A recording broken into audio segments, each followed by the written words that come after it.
Headlines आप जान चुके हैं। अहम खबर शामिल करेंगे। सिक्योरिटी फोर्सेस की जिला लकी मरवत में इंटेलिजेंस बुनियाद पर कार्रवाई सामने आई है। ऑपरेशन के दौरान सिक्योरिटी फोर्सेस का खवारिज के साथ शदीद फायरिंग का तबादला हुआ है।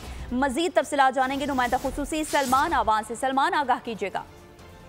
बिल्कुल, सिक्योरिटी फोर्सेज ने जिला लकी मरवत में ये कार्रवाई की है और ये कार्रवाई बुनियादी तौर पर एक इंटेलिजेंस बेस्ड ऑपरेशन था जिसमें दोनों जानिब से झड़प हुई है और इस झड़प में 5 खारजी दहशतगर्दों को हलाक कर दिया गया है, जबकि 2 खारजी दहशतगर्दों के जख्मी होने की कंफर्मेशन की गई है ISPR की जानिब से।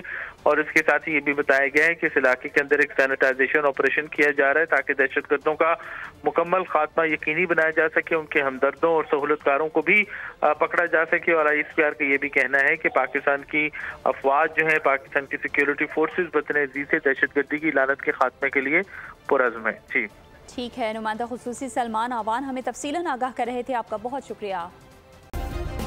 सब्सक्राइब करें और बेल दबाएं ताकि कोई खबर रह न जाए।